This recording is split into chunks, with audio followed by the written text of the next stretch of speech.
Hey guys, we're getting ready to go live. We're just going to wait for some people to show up.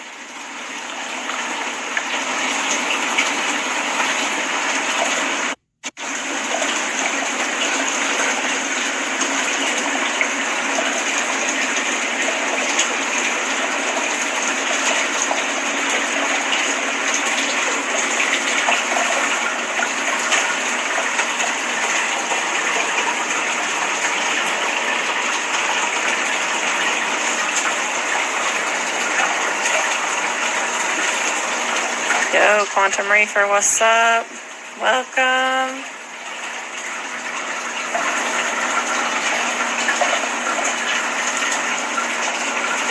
We're just going to wait for a few more people to join. Just give you a little tour of our setup real quick while we wait.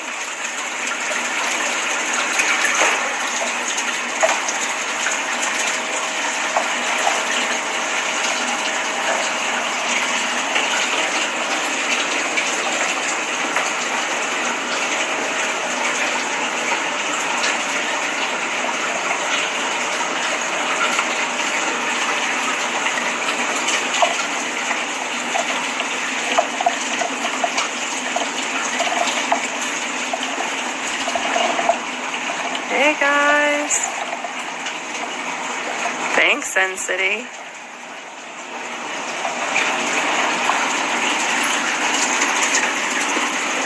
Got him at the good old Home Depot.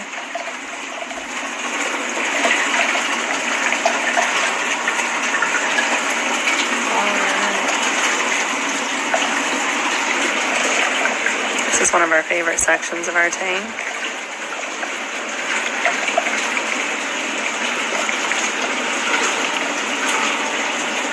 Thank you, Long Shot. It took us a while to get it all set up, but now that it's set up, we really are happy with it.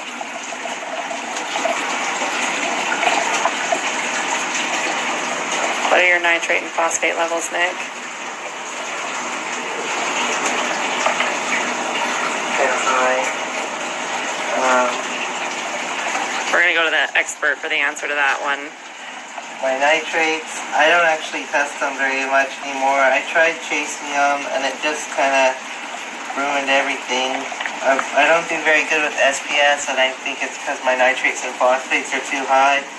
I've tried changing it multiple times and doing it slowly and using different products and stuff, but it just made everything mad, including my SPS and all my ZOAs and LPS. They all hated it no matter how slow I did it. So I just kind of gave up and decided that SPS is not right for my systems right now. But last time I was testing it, my phosphates were between 1 and 2, 1.0 and 2.0, and my nitrates were testing about 10 to 15. But the LPS and softies seem to love it. The SPS does okay. It has alright color for the most part. It usually has good color. It just doesn't really grow, which makes sense because phosphates will inhibit calcification, so the calcium and carbonate hardness have a harder time bonding to each other if phosphates are present.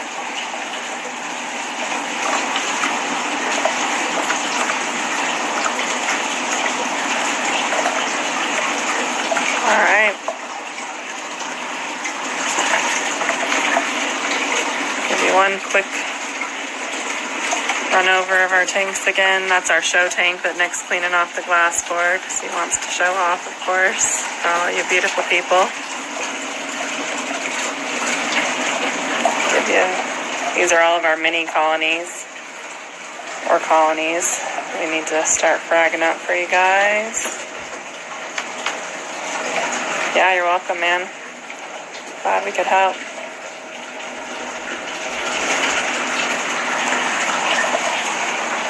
We have this cool nano tank here.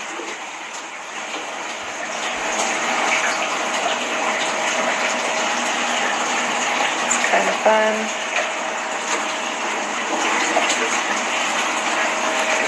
Got our big 65-gallon show tank.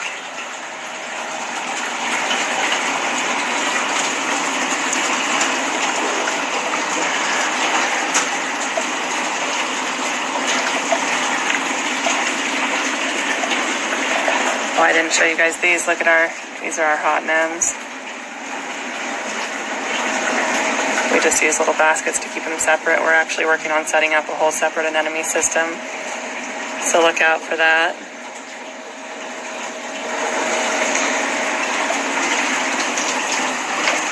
You said any special dosing for zoanthids to keep them healthy?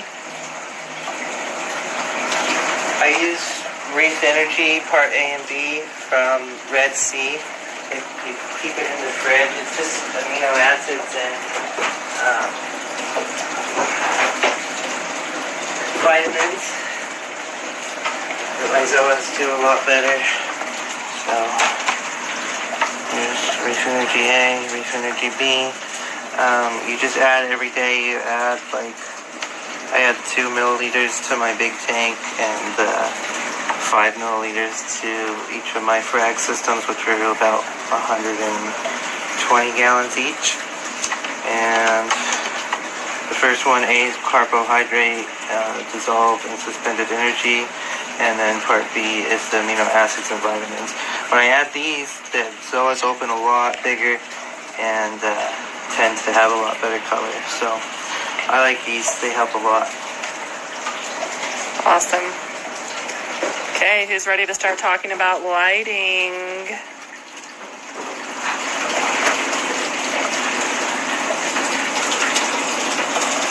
Give me a hands up if you're ready.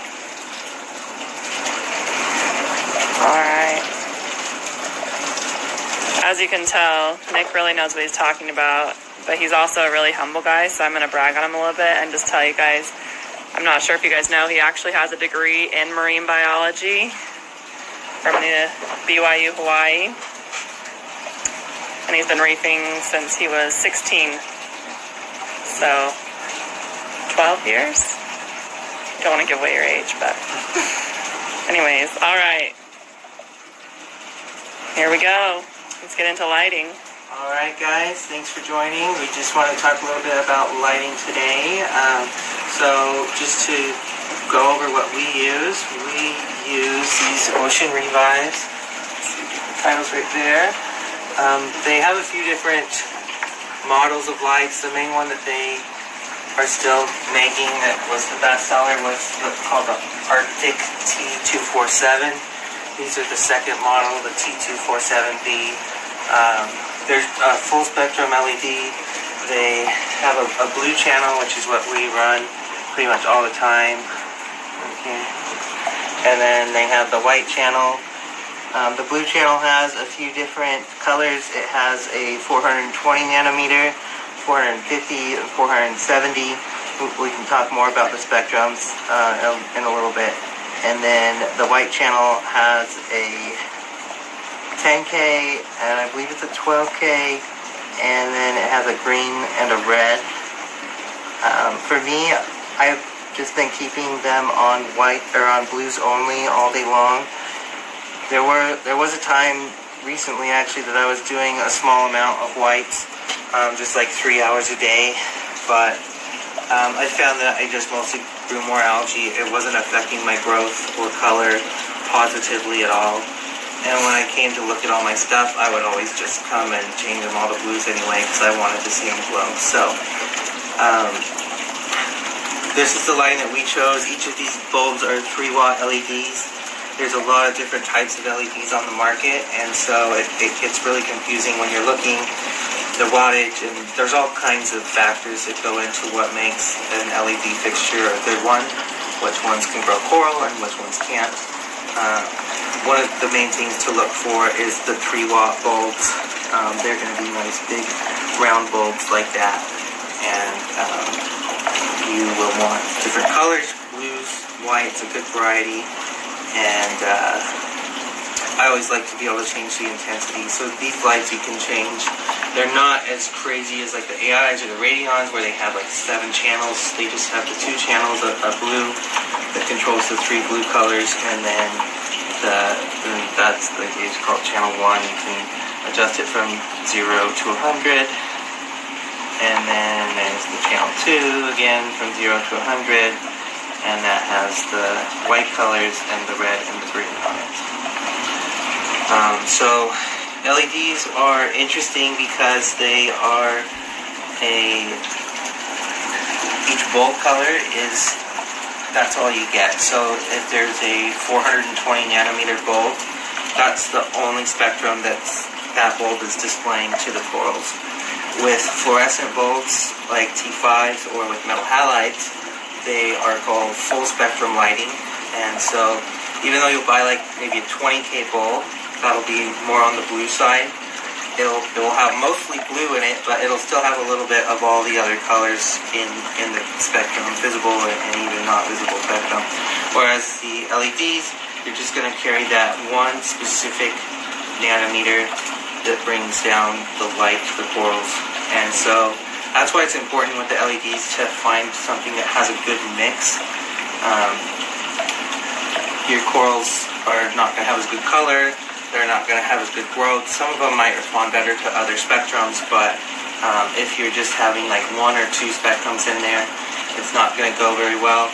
The whites are technically, to get white light, you have to have somewhat of a full spectrum, so the whites should have a tad of each color in them. However, it's also going to still be highly concentrated into the one, just the color that we're seeing. Like these are a little more towards the yellow side of things, so it's going to be putting out pretty much all of that spectrum and almost none of the other ones.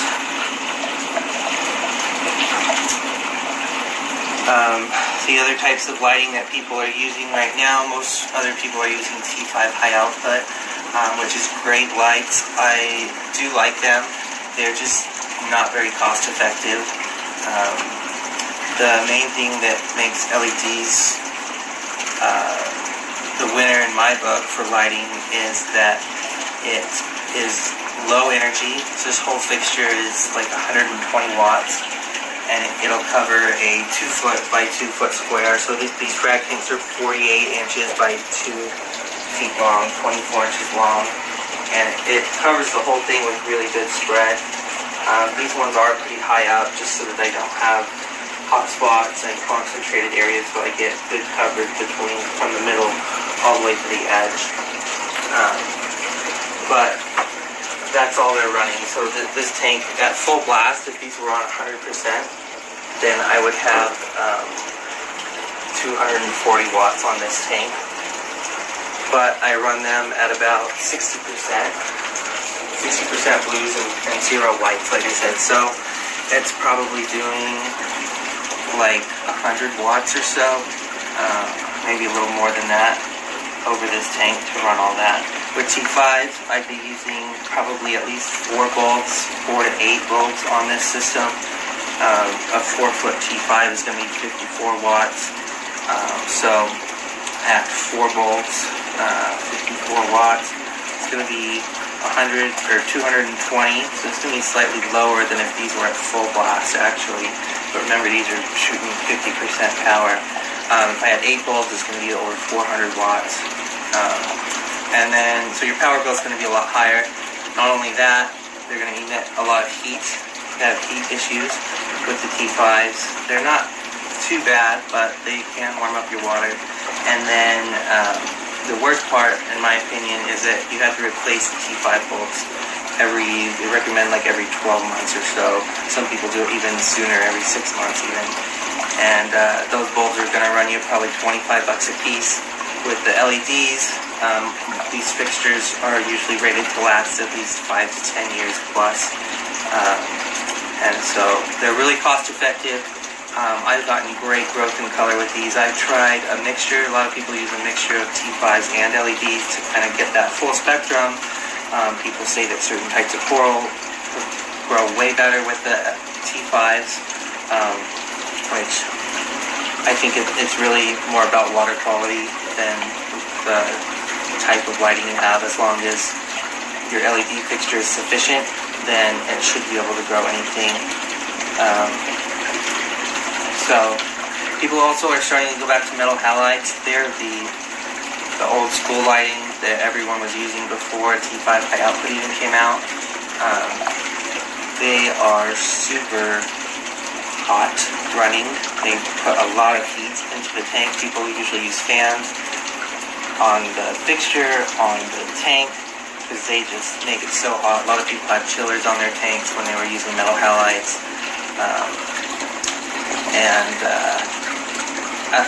They do get good growth and color, but I don't think they're worth it because of the heat. And again, bulb replacement. You have to replace those bulbs every 8 to 12 months. And those, I don't even know what they run right now. Before they were usually like $50 a bulb. So, I like T5s, I like LEDs the best. T5s are alright. Metal halides, I don't think I'll ever go back to. It's worked for me. The LEDs, we get great growth and great color on everything. As I mentioned before, we don't do great with acros. I know people that have this exact light fixture and that's all they have over their tank, and they have an SPS tank with acros that grow like crazy. And so again, I think that's just a water quality thing. My nitrates and phosphates run high, so the acros can't calcify as well as they could in a lower nutrient environment. Love the SPS or the LPS, and Zoas love it. Nice. So we've had a couple questions. Can we get some of those? Someone asked, how do you get crazy color from ACAMs? Good question. ACAMs are tough. ACAMs and most LPS like really low light. So I've actually seen a lot of ACAMs, especially Aussie ACAMs, tend to like, I call it like red out or pink out, where you will buy it and they're like an insane rainbow color, and then you get it in your tank, and within 2 weeks or a month, they just turn. They're all almost the same. They're all like red or pink and orange maybe. And they just lose almost all of that color. The best thing that I found to keep them colorful is just to put them in very low light. For whatever reason, that tends to bring it out. So hopefully you can try that and it'll work for you. Awesome. Someone also asked, NanoRocks1 said, do certain coral colors respond differently to different spectrums? Good question. I don't know any research about that, and I have not observed that. It would kind of make sense to me that they do. However, coral fluorescence, or the color that it displays, is mostly determined by genetics.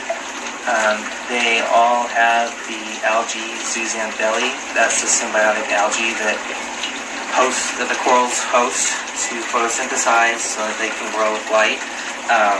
And that's brown. The zooxanthellae is brown. So that's why a lot of times if something is not getting enough light, your corals brown out because it has excess zooxanthellae production. That zooxanthellae is just taking over, and so the coral starts displaying that brown color. When corals are displaying their best and brightest colors is when they have the right ratio of zooxanthellae in their tissues that coral needs or prefers, and that's why some of them like high light, some of them like low light. The genetics just play a big role in what that coral needs and then what colors they display. So it's an interesting theory. It might be something to look more into. However, I haven't noticed any difference. Nice. Quantum Reefer asks, best affordable LED light for a 40-gallon breeder? I'm glad you asked. So the Ocean Revives. I love these guys. Again, I started using them like 7 years ago, I think, or maybe 6 years ago. I had a little 10-gallon tank while I was going to school. I went to school in Hawaii and can't do a lot of reefing there, but I just got a little 10-gallon tank and I would collect some softies and some stuff like that. And so I found this light on eBay and it was cheap, and I thought, okay, I'll give it a try. If it doesn't work, like no big deal, like there's not a lot invested into this tank anyway. I read all about it, and it had great reviews and stuff, but it wasn't like a no-name brand. So anyway, I tried it and I loved it, and then I kept it over my display. I've had the Ocean Revives ever since.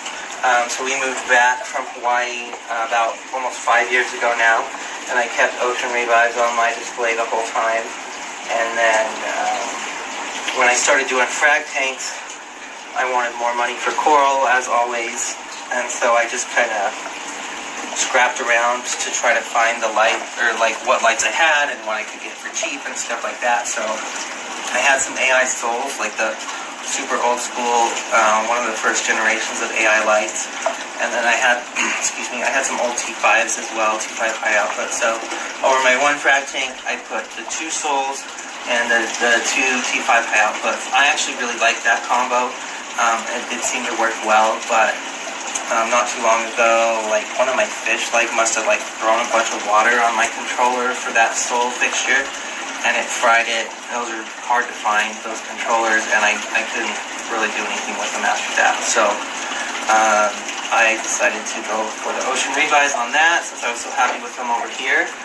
And then I had another frag tank that I started, and when I did that, I really wanted acros to work for me, so I was trying to fix my water quality and get low nutrients, low phosphates and nitrates, and I wanted to do it right. Everyone said that radions were the way to go, so I put them over the one frag tank, and I liked that I could control them from my phone. It was kind of good and bad that I could control like all the 7 different channels or whatever, but I just didn't love them. I don't know what it was. They just didn't do well for me. And then, so I just decided to mainstream it when I upgraded again to have these 2 additional frag tanks. I didn't want to have a million different lights. I got these Ocean Revives. I put them over everything. I know how they work. They've done great for me. They are cheap. So like I got all of these Ocean Revives for the same price as it was to resell my Radions used, my 2 Radions, and so to me that was a winner. So we have these actually on our website in the dry goods section. We have the Ocean Revive lights. They are $174.99 a piece. If you guys want multiple, then we can give you a discount on them. So you can message us and we can give you a code to get a discount on multiple lights. But they'll cover a 24 by 24 area of tank. If it's a 40, I believe, a 40 breeder, you said, you'd probably want 2 of these. That's what I have over my 65, which is the same footprint as the 40 breeder. But they should light up your tank well. It'd be like a little over $300 for full fixtures, and they would last you forever, and you'll get great growth and great color with them. And someone was asking if we're like sponsored by them or something, and this is like not a sponsored thing. Like, we just really love them, and we just wanted to be able to share them with you guys. The price on our site is actually lower than anything we could find online, so we just wanted to make them as affordable as possible for people. So this isn't some sort of sponsored commercial. We're not getting paid to do this. Like, this is just us honestly telling you what we're using and what we're loving. So no ulterior motive here. We just really wanted to hook you guys up. And like I said, we tried to price them as cheap as we could find them. So anyways, just to answer that. Someone was asking, do you see lower intensity in LED after some time? That's a good question. So in my original Ocean Revive fixtures, they were the first model. At the beginning I mentioned that they redid them so that these ones now are called the T247B. The other ones were just called T247. Oh, and also, by the way, they have a built-in timer. I can talk more about that later. But, so in those fixtures, I had them for 5 years, and I hadn't tested the PAR, so I can't really tell you for sure. But I can tell you that I got some new fixtures when I put them on my second frac, or on my first frac tank, that I got some new ones. I borrowed a par meter from my friend, and the older ones had lost quite a bit of intensity, which was actually good because they're super bright. I run them at like 50 or 60%, and so the lower intensity I think actually helped. I burned some of my corals at first because I didn't realize how bright they actually were. But now that I know to check. All of these other fixtures I have, the B, are newer, and so they haven't really had time to degrade yet. But that is something I can look out for. The good thing is that those first fixtures, they did kind of start dying on me after 5 years. They started losing a couple of bulbs, and like I said, when I tested the par, it was a lot lower. And so they lasted a long time though. For the price, 5 years is great usage out of them, in my opinion. So a couple other questions about par. Someone asked, what's the best par to have in a mixed reef? Good question. So a mixed reef, this is basically my mixed reef. This is our display. Like I have said multiple times, I don't have a lot of success with acros, and so I have a couple up here that are actually doing pretty good right now. There's a tricolor right here. It's got some nice color. And then this Millie has been one of the best things for me as far as acros go. Its polyps are closed at the moment, but it's RMF Diablo Millie, and it grows pretty decently for me. And then I've got this Setosa here. It's actually a grafted Setosa. It's probably hard to see right now, but the graft's in it anyway. But so in the mixed reef, you just want to give it as much of a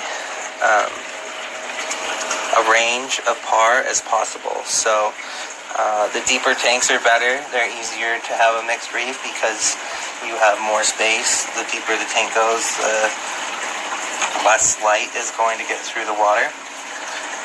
I would start, if you're wanting to do acros, the best par is to have between like 250 and 350.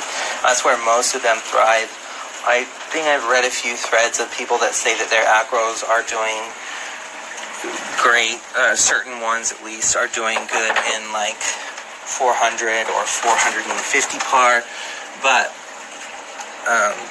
that seems to be the exception, that they like it that bright. Most of them are between 250 and 350. Well, we'll keep it pretty good for you guys. So that's what I would shoot for. That will also help the rest of your tank not be super duper bright. I found that for most LPS and softies, they like low par, like between as low as 50 actually. So anywhere from like 50 to 150 par is what I found the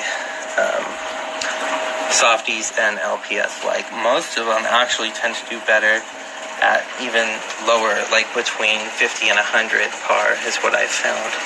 I've got like these Blastos, you can see they're super bright, and they're like in this cave down here. I've got a bunch of my Zoas and my mushrooms, and some of my chalices are closer to the bottom. This Elegance is like in that cave, and it's super happy. My torches tend to do pretty good in highlight. I always kind of display them like right in the center of my tank, and they seem happy. But the LPS and softies tend to be a bit more forgiving as well. I've found, as they are in like most aspects, but with lighting, they usually can adjust to a big range. I would just try to do them like adjust them fairly slowly if you can. Start them low and bring them higher is always the better choice versus the opposite. Let's see if there's any more questions. It says, how important are light diffusers to, I see you don't use them. Good question. So for those of you that don't know, a light diffuser is like a, what's the right word? Like a translucent or like a clouded plastic cover that will go across your LEDs to help the light dissipate. It helps prevent hot spots. So some people will see that, especially like it's easy to notice with like a red or a green bulb because they're like kind of a strange color, but they'll notice like they have their LEDs on and then like this one spot like right underneath the red, like that spot he can tell that it's red, or they can tell that that one's the green bulb or whatever. With this fixture, I've never actually had an issue with that. Some fixtures seem to be worse than others. A lot of it is like the angle that they use on the optics of the LEDs. The wider angles will give you better spread. So it really, it just seems like it's preference.